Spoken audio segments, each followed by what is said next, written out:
नमस्कार दोस्तों। तो चलिए बिना किसी देरी के, बिना किसी बकबक के स्टार्ट करते हैं अपनी test series UP PCS prelims 2023 के लिए सेट नंबर 2। तो फ्रेंड्स चलिए स्टार्ट करते हैं। तो देखिए पहला क्वेश्चन आपके सामने है, निम्नलिखित युग्मों में से कौन सा एक सही सुमेलित नहीं है। ठीक है, ध्यान रखिए क्या पूछ रहा है, नहीं है पूछ रहा है। तो देखिए यहाँ पर लिखा है एंथोलॉजी, फूलों का अध्ययन करता है, बिल्कुल सही है, यह सुमेलित है। एंटोमोलॉजी, यह जंतु विज्ञान की शाखा का अध्ययन करता है, ये भी एकदम सही है। फिर नेक्स्ट है हमारा ट्रोफोलॉजी, ये पोषण का अध्ययन करता है, यानी कि ये भी सही है, यानी कि ये तीनों कथन जो हमारे हैं वो सही है। तो बच रहा है पेंडोलॉजी, तो पेंडोलॉजी पौधों के जीवाश्म का अध्ययन नहीं करता है, इसलिए यह कथन एकदम सही हो जाएगा। तो पेंडोलॉजी जो है मृदा आकारिकी और मृदा वर्गीकरण संबंधित चीजों का अध्ययन करता है। ठीक है, तो पेंडोलॉजी ये कथन गलत हो जाएगा, ध्यान रखिएगा। तो इसका ये कथन एकदम सही है क्योंकि यही गलत है। अब बढ़ते हैं अपने अगले क्वेश्चन की ओर। सूची 1 को सूची 2 में सम्मिलित कीजिए तथा नीचे दिए गए कूट से सही उत्तर का चयन करना है। देखिए यहाँ पे उपकरण दिए हुए हैं और यहाँ पर मापक राशियां दी हुई हैं। तो हाइग्रोमीटर है, बैरोमीटर, अमीटर या फिर एमीटर और नेफोस्कोप।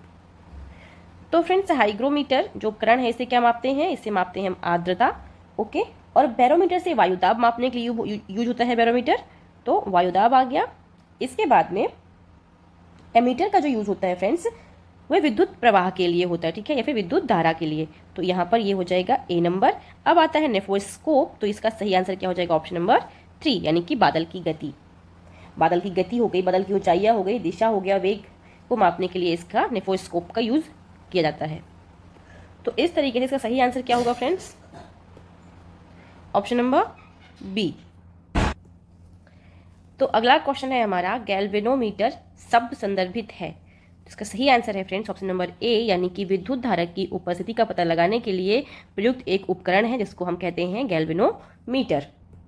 तो फ्रेंड्स जैसा कि आप जानते हैं ऑप्शन बी में देखिए क्या लिखा हुआ है, शरीर के अंदर देखने के लिए चिकित्सा में प्रयुक्त एक उपकरण को हम क्या बोलते हैं, तो हम इसको बोलते हैं एंडोस्कोपी, जिससे हमारे अंदर बॉडी के अंदर क्या चल रहा है, यानी कि कौन सी जब बॉडी के अंदर किसी चीज का उपचार होता है तो उसमें क्या देखते हैं, किससे देखते हैं, तो एंडोस्कोपी से, ध्यान रखिएगा। ओके, जल के नीचे की ध्वनि तरंगों को सुनने या गणना करने के लिए किया जाने वाला उपकरण क्या है, यानी कि इस्तेमाल किए जाने वाले उपकरण क्या बोलते हैं हम, तो वो बोलेंगे हाइड्रोफोन। ओके, ये क्या होगा, हाइड्रोफोन। उसके बाद कोणीय वेग मापने के लिए प्रयुक्त उपकरण को हम बोलते हैं गायरोस्कोप। क्या बोलते हैं इसको, गायरोस्कोप। ओके, अब बढ़ते हैं अपने अगले क्वेश्चन की ओर। गोवा में स्थित राष्ट्रीय सीमा शुल्क और जीएसटी संग्रहालय का नाम क्या है, तो इसका नाम रखा गया है ऑप्शन नंबर बी, धरोहर। आगे बढ़ते हैं। हाल ही में उत्तर प्रदेश के लिए विधायक स्थानीय क्षेत्र विकास निधि को कर दिया गया है, यानी कि कितने पैसे से बढ़ाकर कितना कर दिया गया है, तो विधायक स्थानीय क्षेत्र विकास निधि को कितना कर दिया गया है फ्रेंड्स, उसका सही जवाब है 5 करोड़ रुपए। तो पहले कितना था, तो पहले था ये 3 करोड़ रुपए, जो अब जाके हो गया है 5 करोड़ रुपए, तो इसका ऑप्शन नंबर ए एकदम सही हो जाएगा। नेक्स्ट क्वेश्चन है फ्रेंड्स, नीचे 2 कथन दिए गए हैं, एक को अभिकथन ए तथा दूसरे को कारण आर कहा गया है। तो अभिकथन ए जो है वो कह रहा है, विभिन्न तारे विभिन्न तरंग दैर्ध्य का उत्सर्जन करते हैं तथा इस प्रकार विभिन्न रंगों में दिखाई देते हैं। कारण है यानी कि आर, तारों के रंगों में भिन्नता मुख्यतः इनकी विभिन्न संरचना और प्रभावी तापमान के फलस्वरूप होती है। नीचे दिए गए कूट से सही उत्तर का चयन करना है। तो आइए देखते हैं कूट क्या है। ए और आर दोनों सही हैं तथा आर ए की सही व्याख्या करता है। ऑप्शन ए है, बी है ए सही है परंतु आर गलत है, और सी है ए और आर दोनों सही है परंतु आर ए की सही व्याख्या नहीं करता है, और डी है ए गलत है परंतु आर सही है। तो इसका सही आंसर है फ्रेंड्स, ए और आर दोनों सही है और आर ए की सही व्याख्या भी करता है। 7वां क्वेश्चन है हमारा, यदि द्रव में कोई घुलनशील अशुद्धि मिलाते हैं तो द्रव के क्वथनांक पर क्या प्रभाव पड़ता है, तो इसका सही आंसर है ऑप्शन नंबर ए, यानी कि यह बढ़ता है। क्वथनांक यह वह स्थिर तापमान है जिस पर सामान्य वायुमंडलीय दबाव पर द्रव वाष्प अवस्था में परिवर्तित हो जाता है। ठीक है, तो इसका सही आंसर ऑप्शन ए, यानी कि बढ़ता है, ध्यान रखिएगा। अब बढ़ते हैं नेक्स्ट क्वेश्चन की ओर। जल में हवा का बुलबुला व्यवहार करता है, कैसा व्यवहार करता है, एक उत्तल लेंस की तरह, ऑप्शन ए, बी अपसारी लेंस की तरह, या फिर सी अवतल लेंस की तरह, या फिर ऑप्शन डी बी तथा सी दोनों की तरह। तो इसका सही आंसर हो जाएगा फ्रेंड्स ऑप्शन नंबर डी, यानी कि बी और सी, अपसारी लेंस की तरह भी और अवतल लेंस की तरह भी। वर्ष 2030 तक 100 मीट्रिक टन कोयला गैसीकरण प्राप्त करने के लिए भारत सरकार द्वारा कितनी निवेश करने का निर्णय लिया गया है, मतलब कितना पैसा भारत सरकार निवेश करेगी 2030 तक। तो इसका सही आंसर है friends option number B, 4 lakh crore रुपए भारत सरकार निवेश करेगी। अब बढ़ते हैं अपने अगले क्वेश्चन की ओर। जून 2022 में उत्तर प्रदेश सरकार द्वारा निम्नलिखित में से किस फिल्म को कर से छूट प्रदान की गई थी? तो इसका सही आंसर है ऑप्शन नंबर बी, सम्राट पृथ्वीराज को। ठीक है, इस फिल्म को छूट प्रदान की गई थी। अगला क्वेश्चन है क्वेश्चन नंबर 11, सूची 1 को सूची 2 से सम्मिलित कीजिए तथा सूचियों के नीचे दिए गए कूट से सही उत्तर का चयन करिए। सूची 1 में शब्दावली दिए हुए है और दूसरे में विवरण दिए हुए हैं। देखिए यहाँ पर दिया हुआ है एपीकल्चर। एपीकल्चर में हम किस का अध्ययन करते हैं? तो एपीकल्चर में हम शहद उत्पादन का अध्ययन करते हैं, यानी कि एकदम सही मिलान है इसका ये। पीसीकल्चर में हम अध्ययन करते हैं मछली उत्पादन का, तो देखिए बी का भी एकदम सही है। और सेरिकल्चर रेशम उत्पादन का अध्ययन होता है, ये भी सही है। और विटीकल्चर अंगूर की खेती का अध्ययन करते हैं, अंगूर उत्पादन का अध्ययन करते हैं, यानी कि ये सारे मिलान एकदम सही है। तो आइए देखते हैं ऑप्शन। तो इसका सही आंसर हो जाएगा ऑप्शन नंबर बी, यानी कि पहले का पहला, दूसरे का दूसरा, तीसरे का तीसरा और चौथे का चौथा। अब बढ़ते हैं अपने नेक्स्ट क्वेश्चन की ओर। प्राकृतिक या कृत्रिम प्रकाश स्रोतों द्वारा प्रकाशित किए जाने पर विभिन्न रंगों को दर्शाता साबुन का बुलबुला उदाहरण है? तो यह उदाहरण है फ्रेंड्स ऑप्शन नंबर ए, व्यतिकरण का। ध्यान रखिए किसका एग्जाम्पल है ये, तो ये एग्जाम्पल है व्यतिकरण का। नेक्स्ट क्वेश्चन है हमारा क्वेश्चन नंबर 13। देखिए इसमें दिया है भौतिक मात्रक और एसआई यूनिट। आइए देखते हैं।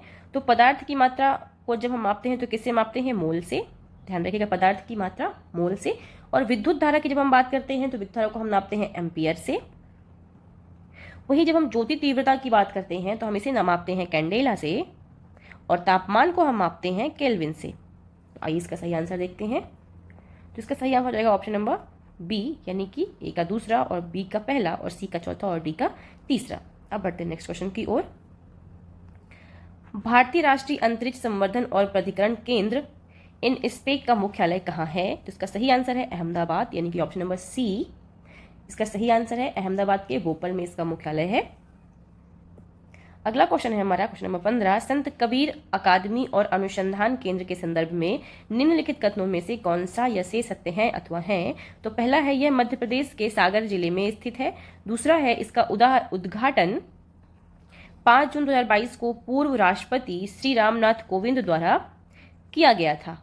तो देखिए ये ऑप्शन नंबर जो दो यहाँ पर दूसरा नंबर है ये तो एकदम सही है। तो आइए देखते हैं। तो ऑप्शन नंबर सी इसका सही हो जाएगा, क्योंकि ये मध्य प्रदेश में स्थित नहीं है फ्रेंड्स। ध्यान रखिएगा कहाँ पर स्थित है फिर ये, तो ये यूपी में स्थित है। उत्तर प्रदेश के संत कबीर नगर जिले के मगहर में संत कबीर अकादमी और अनुसंधान केंद्र का उद्घाटन किया गया है। तो फ्रेंड्स ध्यान रखिएगा, संत कबीर नगर जिले के मगहर में, तो ये यूपी में एमपी में ना होकर यूपी में है। और कहाँ पर है? संत कबीर नगर जिले के मगहर में। नेक्स्ट क्वेश्चन है क्वेश्चन नंबर 16। स्त्रियों एवं बच्चों की आवाज पुरुषों की अपेक्षा पतली क्यों होती है? तो ऑप्शन ए है तारत्व के कम होने के कारण, बी है तारत्व के अधिक होने के कारण, और सी है आवृत्ति के अधिक होने के कारण, और डी है बी और सी दोनों। तो इसका सही आंसर है friends option number D, B और सी दोनों। जो तारत्व होता है वह आवृत्ति पर निर्भर करता है, और जैसे जैसे आवृत्ति बढ़ती है वैसे वैसे तारत्व भी बढ़ता जाता है। इसी कारण महिलाओं की जो आवाज़ होती है वो बहुत ही तीक्ष्ण और पतली होती है। इसी कारण महिलाओं एवं बच्चों की जो आवाज़ पतली होती है वो तारत्व अधिक होने के कारण होती है, जबकि पुरुषों की जो आवाज़ मोटी होती है उसमें तारत्व कम होने के कारण होता है। तो जो ये तारत्व के कम होने का कारण है यही क्या है? पुरुषों के लिए जिम्मेदार है, और वहीं पर तारत्व के अधिक होने के कारण महिलाओं की आवाज़ पतली होने के लिए जिम्मेदार है। 17 नंबर का क्वेश्चन है हमारा। तत्वों के आवर्ती गुणों के संदर्भ में निम्नलिखित कथनों में कौन सा या से सही है अथवा है? तो पहला है किसी आवर्त में बाएं से दाएं जाने पर तत्वों का आयनन विभव घटता है तथा किसी वर्ग में ऊपर से नीचे जाने पर बढ़ता है। दूसरा है आवर्त में बाएं से दाएं जाने पर परमाणु त्रिज्याएं घटती हैं तथा किसी वर्ग में ऊपर से नीचे जाने पर बढ़ती हैं। तो इसका सही आंसर हो जाएगा फ्रेंड्स, आइए देखते हैं। तो इसका सही आंसर हो जाएगा फ्रेंड्स ऑप्शन नंबर सी, यानी कि केवल 2 नंबर ये जो है एकदम सही है। अब आगे बढ़ते हैं।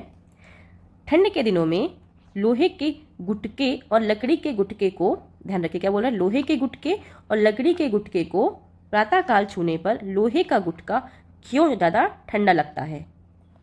क्या ज़्यादा ठंडा, अधिक ठंडा क्यों होता है?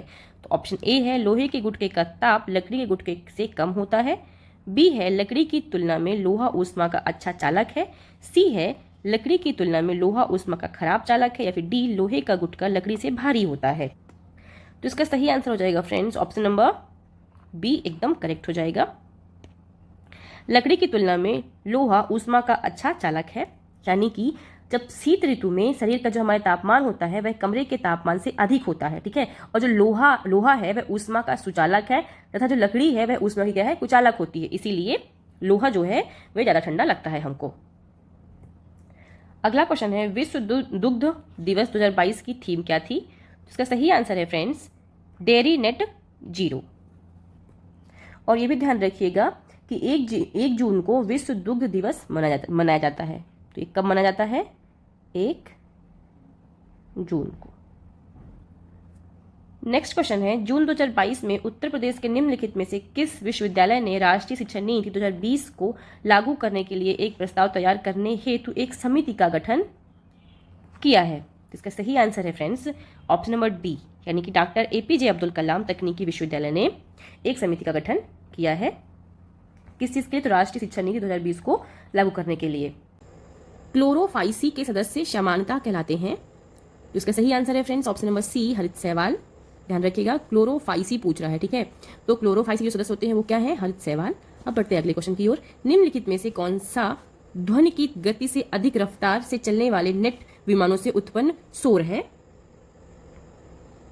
इसका सही जवाब है फ्रेंड्स ऑप्शन नंबर ए, यानी कि सोनिक जो बूम है वह है ध्वनि की गति से अधिक रफ्तार से चलने वाली जेट विमानों से उत्पन्न शोर है। ध्यान रखिएगा, जेट विमानों से उत्पन्न शोर को हम क्या बोलते हैं? Sonic boom. और फ्रेंड्स सोनिक बूम को हम नापते हैं मैक इकाई पे। ध्यान रखिएगा, मैं लिख देती हूं मैक इकाई। सोनिक बूम को किसे मापते हैं? तो मैक इकाई से। और सोनिक बूम क्या है फ्रेंड्स? तो ध्यान रखिएगा, जेट विमानों से उत्पन्न शोर को क्या बोलते हैं? Sonic boom. अगला क्वेश्चन है फ्रेंड्स, प्रकाश वर्ष के संदर्भ में निम्नलिखित कथनों में से कौन सा या सही है अथवा है? तो पहला है, प्रकाश वर्ष शब्द सबसे पहले फ्रेडरिक बेसेल द्वारा प्रतिपादित किया गया था। दूसरा है, पृथ्वी सूर्य से लगभग 8 प्रकाश मिनट की दूरी पर स्थित है। तो इसका सही आंसर है फ्रेंड्स ऑप्शन नंबर बी, 1 और 2 दोनों, यानी कि प्रकाश वर्ष शब्द सबसे पहले फ्रेडरिक बेसेल, ध्यान रखिएगा इनका नाम, फ्रेडरिक बेसेल द्वारा प्रतिपादित किया गया था। पृथ्वी सूर्य से लगभग 8 प्रकाश मिनट की दूरी पर स्थित है, यानी कि 8 मिनट हमको पृथ्वी के जो प्रकाश, जो सूर्य का जो प्रकाश है पृथ्वी पर आने पर 8 मिनट कुछ सेकंड लग जाते हैं। निम्नलिखित में से किसने हाल ही में वर्ल्ड ऑफ वर्क समिट का आयोजन किया है? तो इसका सही आंसर है फ्रेंड्स ऑप्शन नंबर ए, अंतर्राष्ट्रीय श्रमिक संगठन ने। तो ऑप्शन नंबर ए जो है एकदम सही हो जाएगा। राज्य खाद्य सुरक्षा सूचकांक 2022 के अनुसार उत्तर प्रदेश का कौन सा स्थान है? ध्यान रखिए, क्वेश्चन क्या पूछ रहा है? राज्य खाद्य सुरक्षा सूचकांक 2022 के अनुसार उत्तर प्रदेश का कौन सा स्थान है? तो फ्रेंड्स इसका सही आंसर है, उत्तर प्रदेश का जो स्थान मिला है उत्तर प्रदेश को वो 8वां स्थान मिला है, यानी उत्तर प्रदेश 8वें स्थान पर है। आइए जानते हैं कि पहले, दूसरे और तीसरे स्थान पर कौन है और इनकी रैंकिंग क्या क्या है।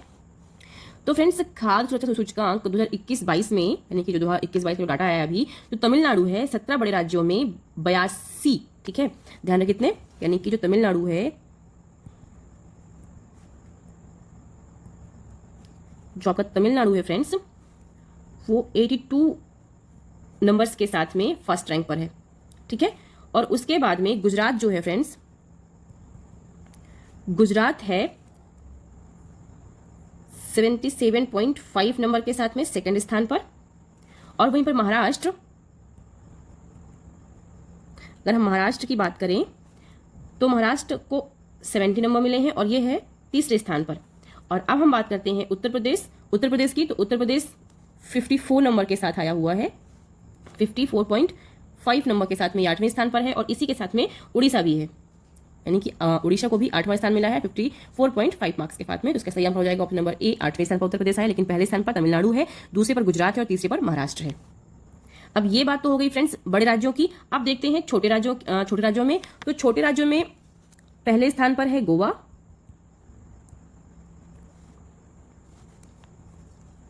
फिर दूसरे स्थान पर है मणिपुर,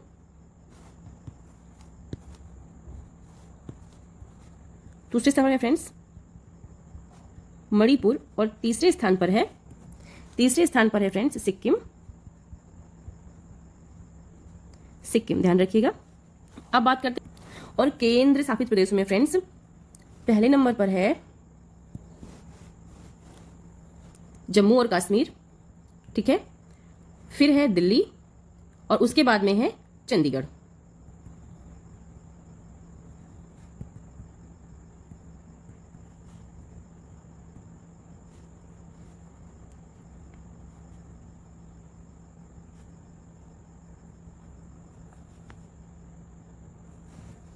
अब बढ़ते हैं अपने अगले क्वेश्चन की ओर।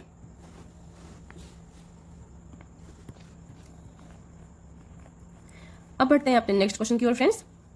तो देखिए यहाँ पर लिखा हुआ है लेजर निम्नलिखित में से किस वैज्ञानिक सिद्धांत पर आधारित है। तो पहला है ऊष्मागतिक के नियम पर, बी है फैराडे के विद्युत चुंबकीय प्रेरण के नियम पर, और सी है विद्युत चुंबकीय तरंगों का उत्पादन, संचार और संसूचन पर, या फिर डी है विद्युत चुंबकीय विकिरण के उत्तेजित उत्सर्जन के आधार पर प्रकाशित प्रवर्धन एम्प्लीफिकेशन पर। तो इसका सही आंसर हो जाएगा फ्रेंड्स ऑप्शन नंबर डी, यानी कि विद्युत चुंबकीय विकिरण के उत्तेजित उत्सर्जन के आधार पर प्रकाशित प्रवर्धन एम्प्लीफिकेशन पर आधारित है लेजर पद्धति। ओके, अब बढ़ते हैं अपने अगले क्वेश्चन की ओर। निम्न में से किस तत्व की इलेक्ट्रॉन बंधुता सबसे अधिक है। ध्यान रखिए क्या पूछ रहा है, इलेक्ट्रॉन बंधुता सबसे अधिक है। तो इसका सही आंसर हो जाएगा फ्रेंड्स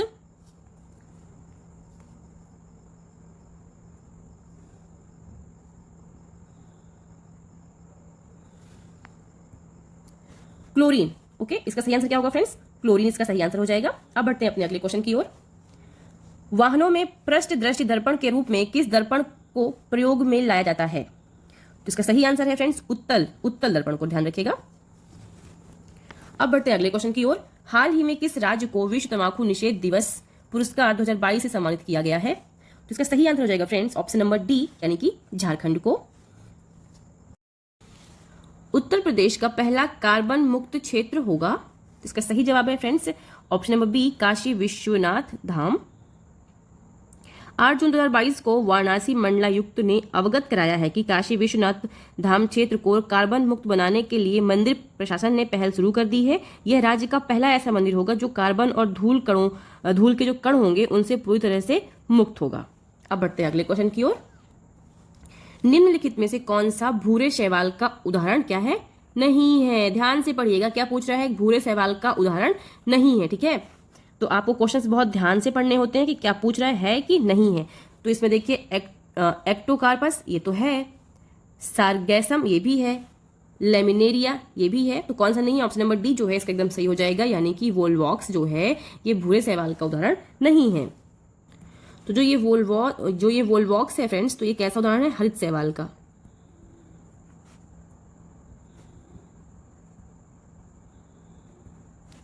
तो ध्यान रखना है कि एक ऐसे शैवाल का एग्जाम्पल है वोलवॉक्स, तो हरित शैवाल का, और वहीं पर अगर भूरे शैवाल का पूछ रहा है आपसे तो ये सारे हैं। ठीक है, एक्टोकार्पस, लेमिनेरिया और सारगैसम, लेकिन वोलवॉक्स फिर नहीं होगा, इसलिए इसका सही आंसर क्या है, ऑप्शन नंबर डी। अब बढ़ते हैं अपने अगले क्वेश्चन की ओर।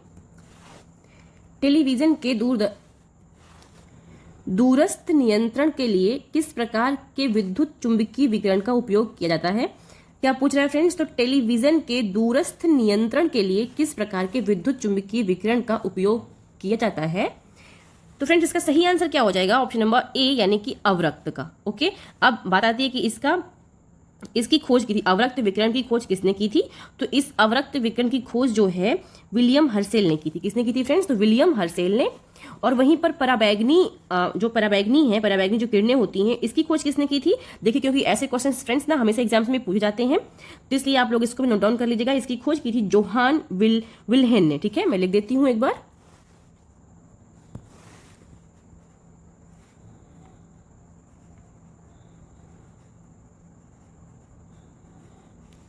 जोहान विल्हेन। ओके, ये पराबैंगनी किरणों की खोज हुई थी, और वहीं पर अवरक्त विकिरण की खोज की थी विलियम हर्सेल ने।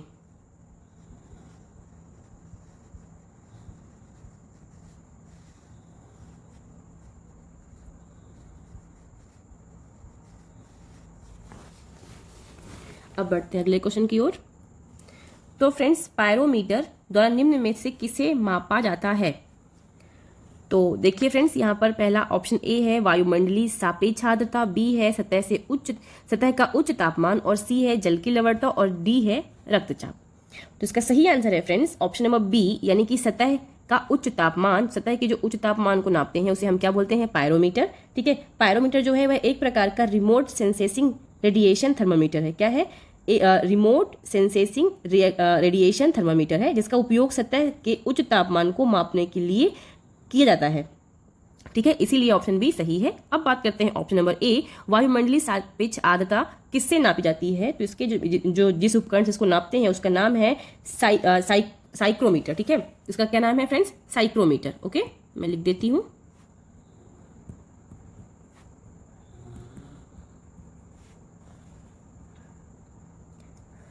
और वहीं पर अगर बात की जाए फ्रेंड्स जल की लवणता को नापने के लिए, ठीक है, तो यहीं पर इसका यूज होता है सैलिनोमीटर से। ठीक है, तो हम जब जल की लवणता को नापते हैं तो हम नापते हैं सैलिनोमीटर से।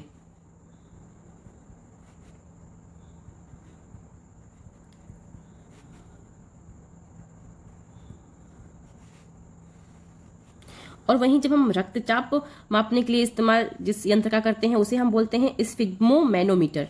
ओके, तो इसको भी आप लोग याद कर लीजिएगा।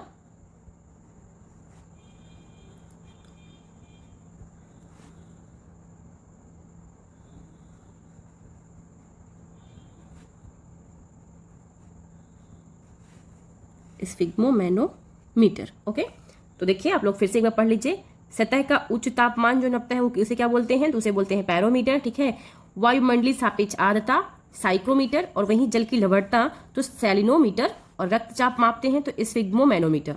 अब बढ़ते हैं अगले क्वेश्चन की ओर। QS वर्ल्ड यूनिवर्सिटी रैंकिंग 2023 के बारे में निम्नलिखित में से कौन सा यसे कथन सही है अथवा है? तो देखिए, आइए देखते हैं यहां पर।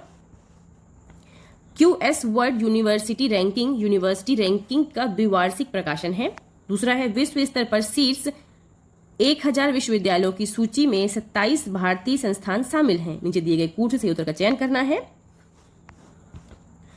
तो देखिए इसका सही आंसर क्या हो जाएगा फ्रेंड्स? इसका सही आंसर है केवल 2, यानी कि विश्व स्तर पर शीर्ष 1000 विश्वविद्यालयों की सूची में 27 भारतीय संस्थान जो हैं वे क्या हैं? शामिल हैं। इसलिए ऑप्शन नंबर सी जो है फ्रेंड्स 34 का ऑप्शन नंबर सी एकदम सही हो जाएगा।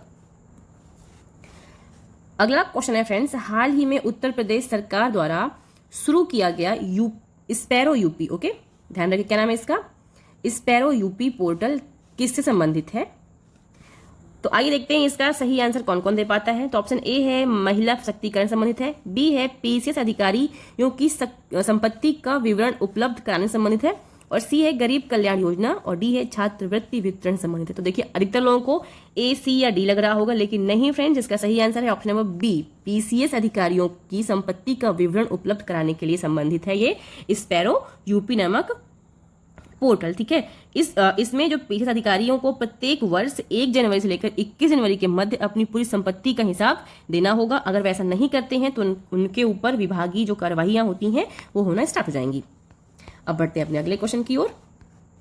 निम्नलिखित युग्मों में से कौन सा एक सही सुमेलित है? यहां पूछ रहा है सही सुमेलित है। आइए देखते हैं।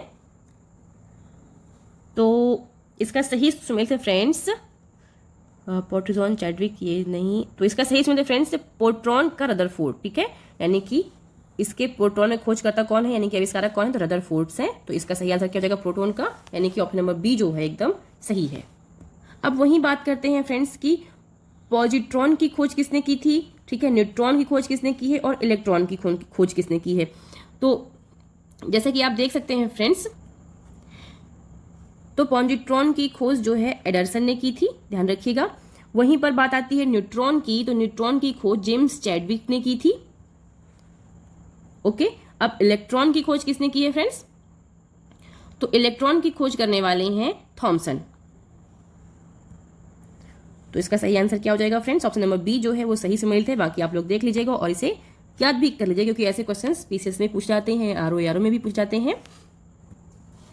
नीचे 2 कथन दिए गए हैं, एक को अभिकथन तथा दूसरे को कारण कहा गया है। आइए देखते हैं। तो अभिकथन है NH3 अमोनिया जो है वो जल में घुलनशील होता है, और कारण है NH3 एक सहसंयोजक बंध बनाता है जो प्रकृति में अध्रुवीय है। तो फ्रेंड्स ऑप्शन नंबर जो ये कारण है वो एकदम सही है, यानी कि आर जो है एकदम सही है, लेकिन जो ये ए है ये गलत है। NH3 जल में घुलनशील नहीं होता है, इसलिए ये कथन गलत हो जाता है। तो ऑप्शन ये जो आर है सही होगा। आइए देखते हैं ऑप्शन क्या है। तो इसमें फ्रेंड्स आपका सही हो जाएगा, ए गलत है परंतु आर सही है, यानी कि ऑप्शन नंबर डी एकदम करेक्ट हो जाएगा। अब देखते हैं अपने नेक्स्ट क्वेश्चन को। मानव शरीर में पाई जाने वाली सबसे बड़ी ग्रंथि कौन सी है? मैं ये क्वेश्चन आप लोगों के लिए छोड़ रही हूँ फ्रेंड्स, और इसका सही आंसर आप लोग मुझे देंगे।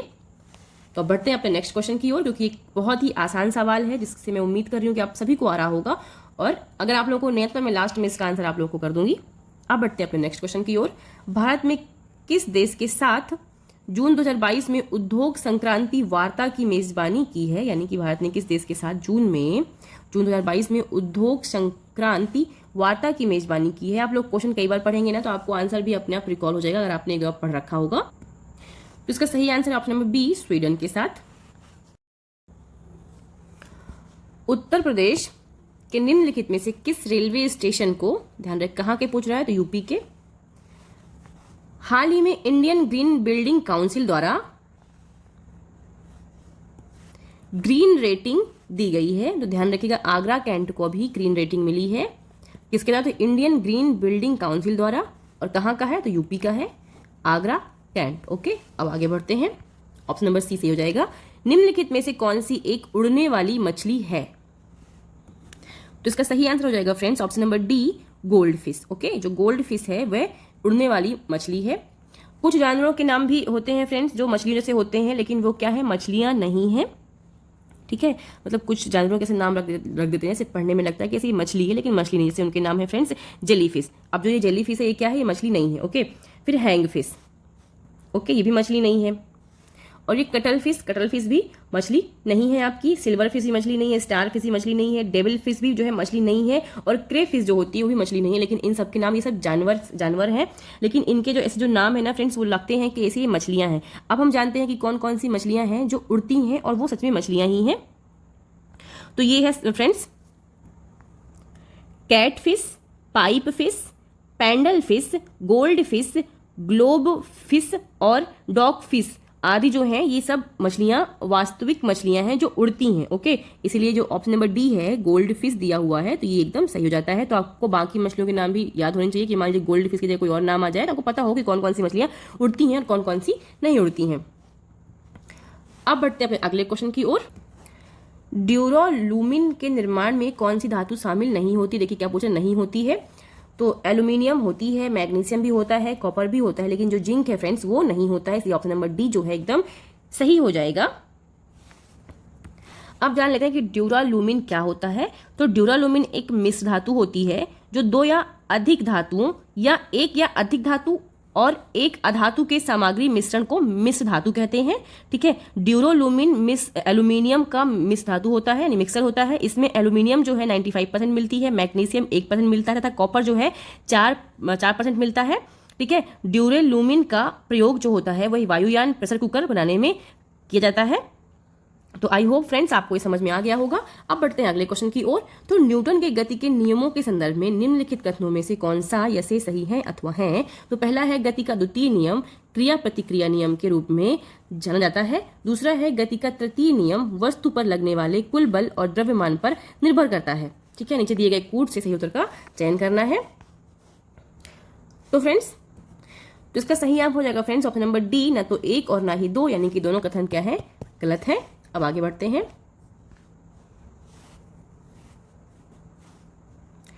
IMF के एशिया और प्रशांत विभाग APD के नए निदेशक के रूप में किसे नियुक्त किया गया है? तो आपके ऑप्शन है चांगयोंग री, ऑप्शन बी है कृष्णा श्रीनिवास, और ऑप्शन सी है क्रिस्टोलिना जार्जीवा, और ऑप्शन डी है गीता गोपीनाथ। तो आपका सही आंसर हो जाएगा फ्रेंड्स ऑप्शन नंबर बी, यानी कि कृष्णा श्रीनिवास इसका सही आंसर है। तो कृष्णा श्रीनिवास को IMF के एशिया और प्रशांत विभाग के नए निदेशक के रूप में नियुक्त किया गया है। और वह जगह किसकी लेंगे फ्रेंड्स? तो वो जगह लेंगे चांगयोंग री की, वो जगह लेंगे। अगले क्वेश्चन पर बढ़ते हैं। हाल ही में राष्ट्रीय शर्करा संस्थान ने खोज की है। तो बताइए राष्ट्रीय शर्करा संस्थान ने किस चीज की खोज की है? तो आपके सामने ऑप्शंस हैं। ऑप्शन ए नैनो कार्बन की, बी नैनो सिरेमिक की, सी नैनो लिपिड की, या फिर ऑप्शन डी नैनो सिलिका की। तो आपका सही आंसर है friends option number D nano silica. Okay, अब अगले क्वेश्चन की ओर बढ़ते हैं। पौधे के अग्रभाग से ऊतक को हटाकर कोशिकाओं को अलग कर रोग मुक्त परिस्थितियों में एक मूल पौधे से कई पौधे उगाए जा सकते हैं। इस तकनीक को क्या कहते हैं? तो इस तकनीक का नाम है फ्रेंड्स ऊतक संवर्धन। ठीक है, ध्यान रखिएगा क्या नाम है इसका, ऊतक संवर्धन। अब बढ़ते हैं अपने अगले क्वेश्चन की ओर। निम्न में से कौन सी धातु ऊष्मा की न्यूनतम सुचालक है? ध्यान रखिएगा, फिर से पढ़िए, कौन सी धातु ऊष्मा की न्यूनतम सुचालक है? ऊष्मा की न्यूनतम सुचालक है। तो इसका सही आंसर हो जाएगा फ्रेंड्स ऑप्शन नंबर बी, यानी कि सीसा। सीसा जो है फ्रेंड्स, सीसा एक रासायनिक तत्व है जिसका प्रतीक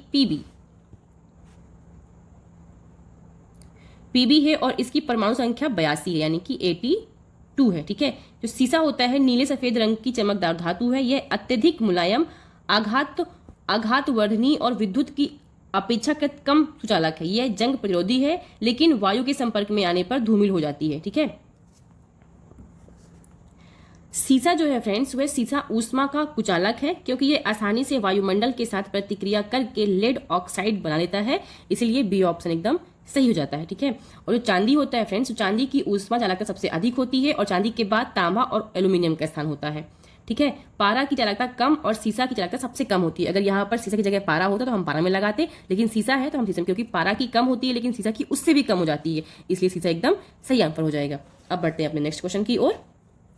निम्नलिखित में से किसे वुड स्पिरिट, ध्यान रखिए क्या नाम है इसका, वुड स्पिरिट के रूप में भी जाना जाता है? तो इसका सही नाम है फ्रेंड्स मेथिल एल्कोहल को। ओके, किसको? वुड स्पिरिट के नाम से किसको जानते हैं? तो मेथिल एल्कोहल को हम वुड स्पिरिट के नाम से भी जानते हैं। जून 2022 में भारत ने भगवान बुद्ध के 4 पवित्र कपिल वस्तु अवशेष निम्नलिखित में से किस देश को भेजे हैं? इसका सही आंसर है ऑप्शन नंबर डी, मंगोलिया को भेजा गया है। भगवान बुद्ध के 4 पवित्र कपिल वस्तु अवशेष मंगोलिया को भेजा गया है, ध्यान रखिएगा। निम्नलिखित में से कौन सा विश्व का तीव्रतम कंप्यूटर है? तो क्या पूछ रहा है फ्रेंड्स, विश्व का तीव्रतम कंप्यूटर। तो विश्व का जो तीव्रतम कंप्यूटर है उसका नाम है फ्रंटियर। फ्रंटियर जो जून 2022 में पहला एक्स स्केल सुपर कंप्यूटर बना और जिसे विश्व में सबसे तेज कंप्यूटर के मामले में पहला स्थान प्राप्त है। ठीक है, फ्रंटियर ने विश्व में सबसे तेज कंप्यूटरों की अर्धवार्षिक सूची में टॉप 500 कंप्यूटरों में से अपने स्थान को, मतलब पहले स्थान को बरकरार रखा है, इसलिए ये फ्रंटियर ऑप्शन बी जो है वो एकदम सही हो जाएगा। निम्नलिखित में से कौन से मानव मस्तिष्क की संरचना के भाग हैं? मानव मस्तिष्क की संरचना के भाग हैं, ये जो ऑप्शन दिए हैं, सेरेब्रम, थैलेमस, सेरेबेलम या फिर कार्पोरा क्वाड्रिजेमिना। तो बताइए कौन से मानव मस्तिष्क के भाग हैं? तो फ्रेंड्स ये चारों के चारों सेरेब्रम, थैलेमस, सेरिबेलम और ये कार्पोरा क्वाड्रिजेमिना जो है, ये सभी के सभी मानव मस्तिष्क की संरचना के भाग हैं। यानी कि फ्रेंड्स ऑप्शन नंबर जो बी है 1, 2, 3 एंड 4 आपका एकदम करेक्ट हो जाएगा। अब बढ़ते हैं अगले क्वेश्चन की ओर। निम्नलिखित में से कौन पृथ्वी का सबसे पुराना जीव है? तो निम्नलिखित में से कौन सा जीव जो है पृथ्वी का सबसे पुराना जीव है? तो इसका सही नाम है नील हरित शैवाल, जो है पृथ्वी का सबसे पुराना जीव है। नील हरित शैवाल, जिसे साइनोबैक्टीरिया भी कहते हैं, पृथ्वी पर सबसे पुराने जीव हैं। ध्यान रखिएगा, इसका नाम है साइनोबैक्टीरिया। ओके, इसका सेकंड नाम साइनोबैक्टीरिया है। ये प्रकाश संश्लेषण के माध्यम से ऊर्जा प्राप्त करते हैं। प्रकाश संश्लेषण के उत्पादक के रूप में ये ऑक्सीजन उत्पन्न करते हैं और जैव विविधता को तेजी से परिवर्तित करके पृथ्वी पर जीवन को बनाए रखने में एक बड़ी भूमिका निभाते हैं। अब बढ़ते हैं अगले क्वेश्चन की ओर। निम्नलिखित में से कौन से दो सुमेलित हैं? यहाँ पर उपकरण लिखे हुए हैं और यहाँ पर कार्य हैं, आइए देखते हैं। तो पहला है डायनेमो। ओके, यांत्रिक ऊर्जा को विद्युत ऊर्जा में परिवर्तन करता है, यानी कि यांत्रिक ऊर्जा को विद्युत ऊर्जा में चेंज करता है, ये एकदम सही है, ये एकदम सुमेलित है फ्रेंड्स। अब दूसरा देखते हैं और देखते हैं तो हाँ, ट्यूबलाइट। तो ट्यूबलाइट फ्रेंड्स विद्युत ऊर्जा को प्रकाश ऊर्जा में चेंज करता है। तो पहला और चौथा सही है, तो इसका सही आंसर हो जाएगा friends option number D. Okay, पहला और चौथा। अब देखते हैं इन दोनों का काम क्या है, माइक्रोफोन और लाउड स्पीकर। तो फ्रेंड्स जो माइक्रोफोन है ध्वनि ऊर्जा का विद्युत ऊर्जा में चेंज करती है, तो ध्वनि ऊर्जा को विद्युत ऊर्जा में परिवर्तन करता है कौन? और लाउड स्पीकर विद्युत ऊर्जा को ध्वनि ऊर्जा में। अब बढ़ते हैं अगले क्वेश्चन की ओर। सूची 1 को सूची 2 से मिलाना है। देखते हैं, स्थान दिए हुए हैं और यहाँ पर उसकी स्थितियां दिए हुई हैं, यानी कि जगह का नाम दिए हुए है। तो यहाँ पर दिया हुआ है सवा झील, यहाँ पर दिया हुआ है अल अक्सा मस्जिद, यहाँ पर सेल सुरंग और यहाँ पर स्नेक आइसलैंड, और यहाँ पर जगहों के नाम दिए हुए हैं। इजराइल है, इराक है, यूक्रेन है और भारत है। आइए देखते हैं कौन सा किसका सही स्थान है। तो देखो सवा झील जो है फ्रेंड्स वो कहाँ मिलेगी हमको, ये हमको मिलेगी सवा झील आपकी इराक में। ओके, इसके बाद में अल अक्सा मस्जिद जो हमको मिलता है वो हमको मिलता है इजराइल में। उसके बाद सेला सुरंग हम सब जानते हैं ये भारत की है। और उसके बाद स्नेक आइसलैंड यूक्रेन में है, यानी पहले का बी। इसका सही आंसर हो जाएगा friends option number B.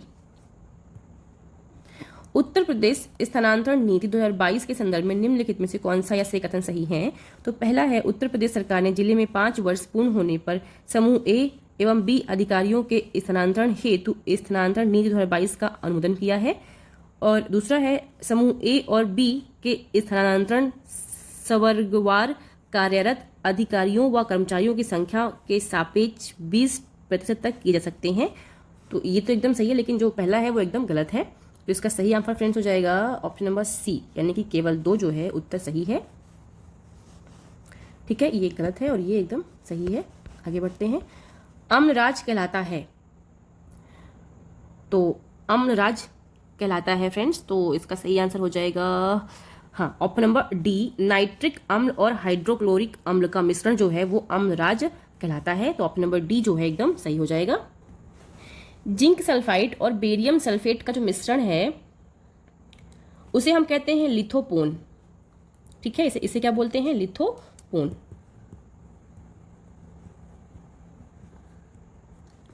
लिथोपोन। Okay, carbon monoxide और नाइट्रोजन गैस का मिश्रण क्या कहलाएगा फिर,